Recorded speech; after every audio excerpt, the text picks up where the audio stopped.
భుజశ్లేషా నిత్యం పురదమయితుః కంటకవతి తవ గ్రీవాధత్తే ముఖకమలనాళశ్రియమియం స్వతశ్వేతాకాలా గురుబహుళ జంబాలమలినా మృణాలీలా నిత్యం వహతి యదధోహార లతిక. ఇక్కడ ఈ శ్లోకంలో శంకరులు అమ్మవారి యొక్క కంఠాన్ని వర్ణిస్తున్నారు. ముఖం పద్మంలా ఉన్నది కాబట్టి అమ్మ యొక్క కంఠము ఆ తామర పద్మానికి ఉన్నటువంటి కాడవలే ఉంది అని తెలియజేస్తున్నారు.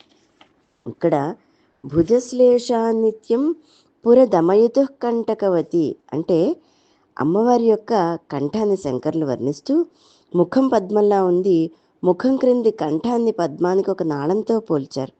కంఠానికి పద్మానికి ఉన్నటువంటి నాళంతో పోలిక ఎలాగంటే, నాళము అంటే తామరకాడ, తామరకాడపై సహజంగా చిన్న చిన్న ముళ్ళు గరుకుగా ఉంటాయి. మరి అమ్మ కంఠంపై అలాంటి ముళ్ళు ఉన్నాయా అంటే ఉన్నాయని శంకర్లు చెప్తున్నారు. అదేంటంటే చక్కటి అద్భుతమైన భావన.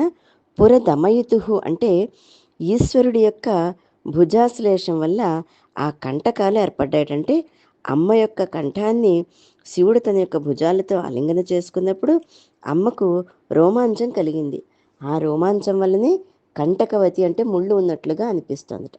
అలాగే తవ గ్రీవాధత్తే ముఖకమల నాళశ్రియమివ, నీ కంఠము ముఖకమలానికి అంటే ముఖపద్మానికి ఉండే నాళశ్రియము అంటే తామర కాడను వల్లి ధరిస్తోంది అని అర్థం.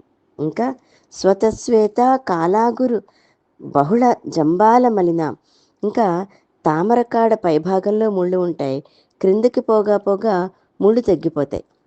ఆ కాడ దిగువ భాగంలో సహజంగా తెల్లగా ఉంటుంది, కానీ దానికి సరస్సులో ఉండే అడుగున ఉండే బురద అంటుకొని ఆ తెల్లని భాగంలో కొంత భాగం నల్లగా ఉంటుంది.